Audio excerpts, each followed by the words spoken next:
Terima kasih banyak Pak Anodiris sudah memperkenalkan. Dan sebenarnya apa yang saya akan sampaikan mungkin tidak akan ada begitu banyak hal yang baru untuk Ibu Bapak ya. Karena saya yakin bahwa selama beberapa tahun ini Ibu Bapak mungkin sudah cukup terpapar ya, dengan yang namanya 1000 merdeka. Tapi saya hanya akan memberikan beberapa penekanan terkait hal-hal yang menurut pandangan saya cukup penting untuk nanti kita jadikan prinsip ketika kita melaksanakan pembelajaran, khususnya pembelajaran pendidikan agama Katolik dan budi pekerti. Baik, saya tidak akan langsung mulai dengan materi yang mungkin ceramah yang mungkin panjang lebar, tetapi saya mau supaya kita mulai dengan satu kegiatan mungkin sedikit lebih interaktif antara kita ya. Kita bisa langsung ke slide berikutnya. Jadi saya mulai dengan beberapa sketsa. Kira-kira apa pandangan Ibu Bapak sekalian tentang pembelajaran yang inovatif dan kreatif? Kira-kira gambarannya seperti apa? Saya beri beberapa sketsa. Di sini kan ini guru-guru di DKI semua ya. Jadi saya yakin semuanya pasti bisa scan barcode ya. Jadi saya sediakan sketsa itu dalam bentuk barcode. Nanti silakan Ibu Bapak scan barcode-nya dan bisa langsung membaca. Jadi itu mungkin hanya sekitar 5 menit sampai 7 menit membacanya. Ada 3 sketsa yang saya tawarkan di situ dan saya minta kesediaan Ibu Bapak untuk membaca. Jadi setelah itu saya memberikan beberapa pertanyaan. Kita diskusi. Baik, silakan slide berikutnya. Ya, silakan di scan Ibu Bapak dan ini bisa dibaca. Ini.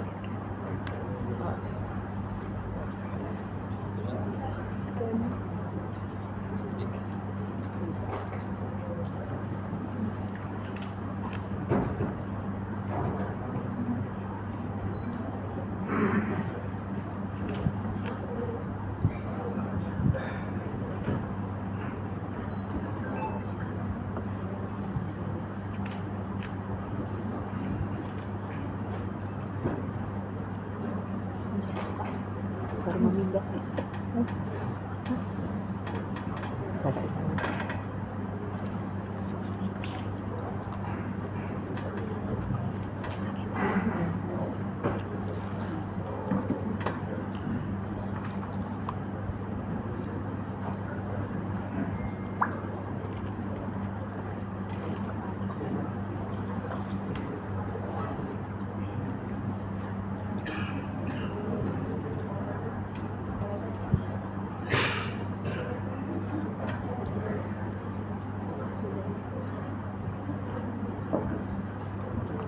Ibu Bapak sudah berhasil mengakses beberapa sketsa yang saya tawarkan di sini. Sudah ya? Ada yang belum? Belum. Ada 3, ya. Dibaca 3-3. Hanya dibaca bukan untuk didalami ya, tapi hanya dibaca untuk sekedar tahu kira-kira jalan ceritanya seperti apa.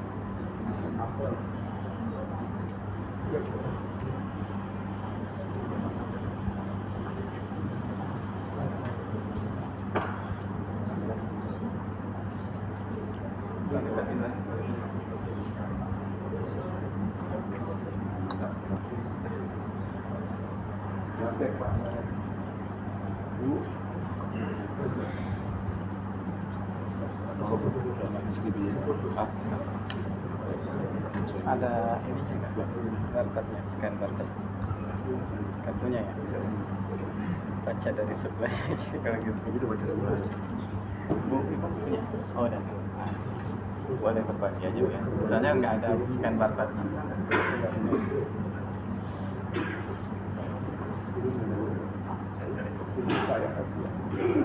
Udah bisa. Udah. Jadi ini sketsa pertama. Kalau ada yang belum sempat mengakses bisa dibaca beberapa menit.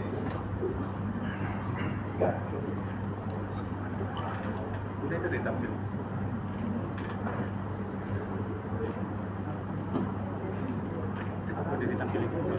Oh itu ya.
Baik, kita lanjut ke sketsa berikutnya.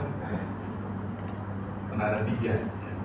Kalau yang kedua itu singkat. Singkat dan sangat familiar.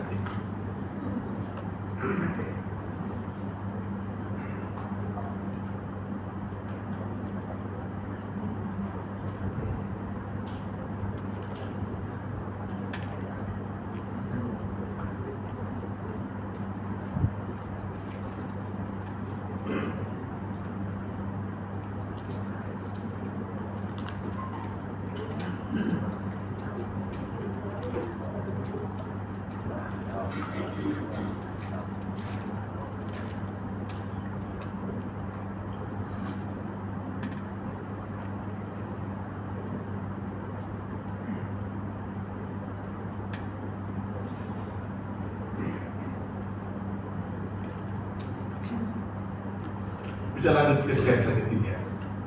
Ya, sedikit panjang tapi juga cukup familiar saya kira.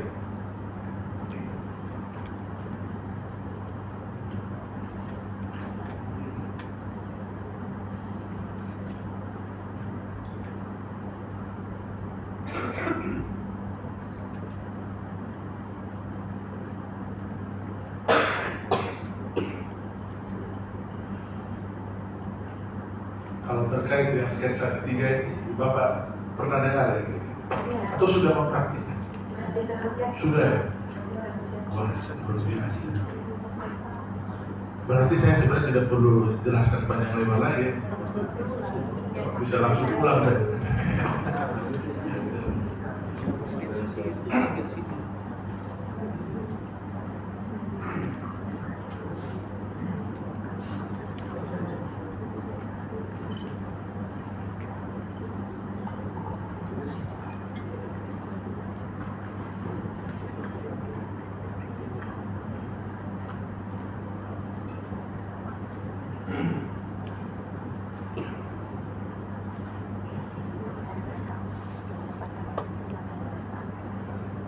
Baik, saya kira cukup ya.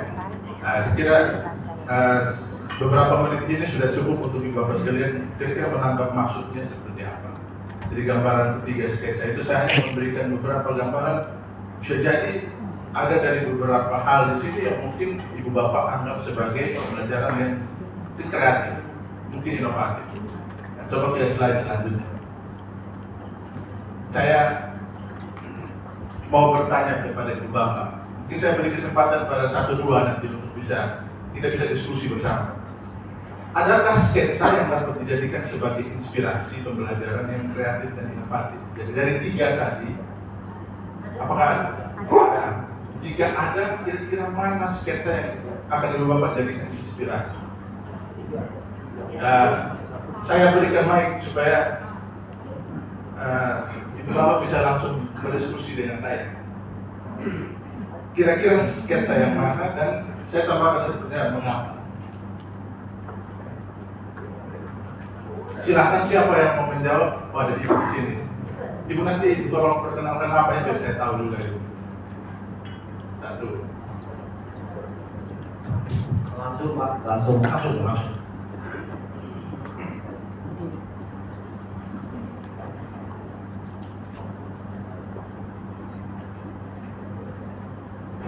pagi Pak, selamat pagi Bapak Ibu.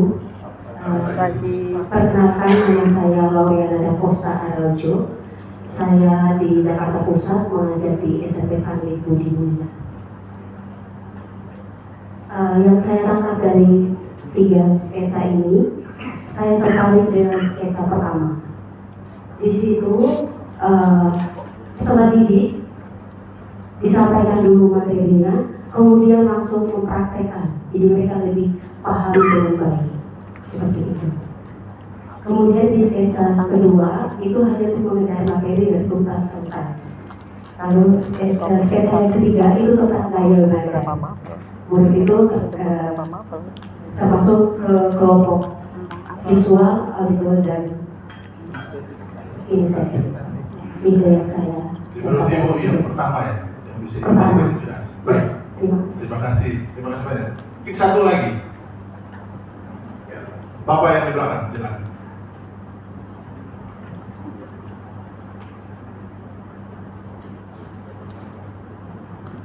Baik, terima kasih.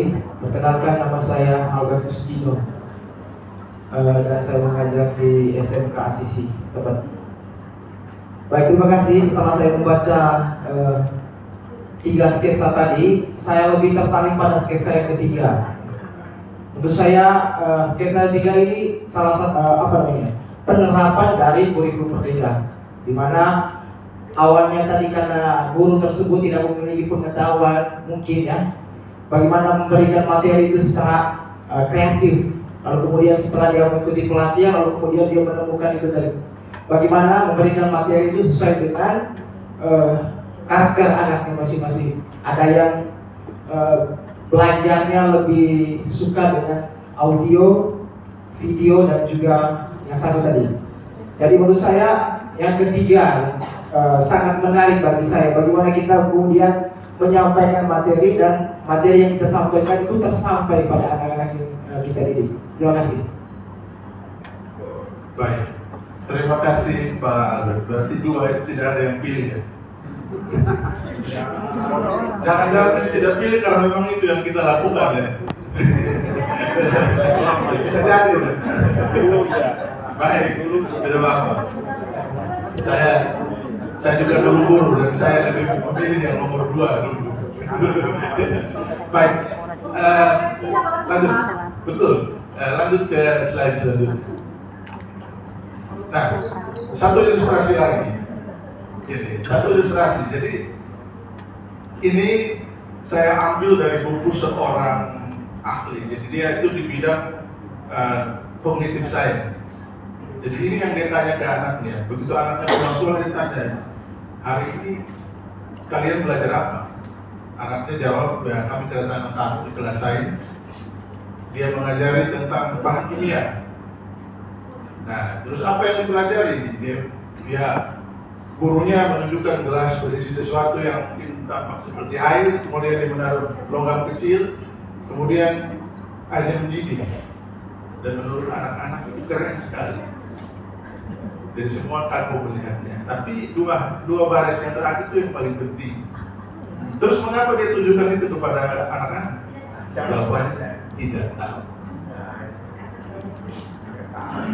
Oke, dari situ mungkin Ibu Bapak sudah bisa membayangkan saya mau mengantar ini kemana. Oke, saya lanjut ke slide berikut. Saya langsung bilang di sini beberapa kecenderungan yang perlu dihindari. Sketsa pertama itu mirip-mirip dengan cerita tentang bapak dan anak tadi. Ya, sketsa pertama kira-kira begitu.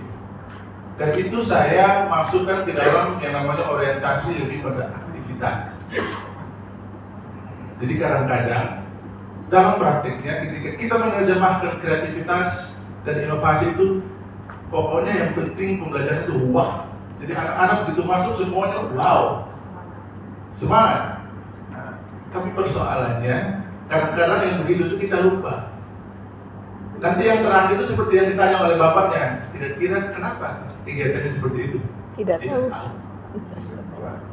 Itu persis seperti apa yang waktu saya jadi guru, saya tanya ke anak-anak di kelas, tadi kalian belajar apa? Belum, kami main games. Terus yang kalian pelajari, yang penting main games.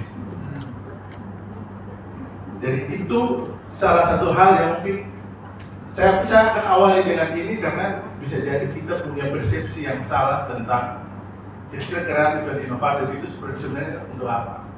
Jangan sampai kita lebih fokus pada yang penting aktivitasnya banyak dekorasinya, tetapi kita lupa bahwa fokus dalam pembelajaran itu anak-anak harus dari titik A, mudah-mudahan dia sampai ke titik B. Mudah-mudahan dia mencapai tujuan pembelajaran. Itu dulu yang kita pegang.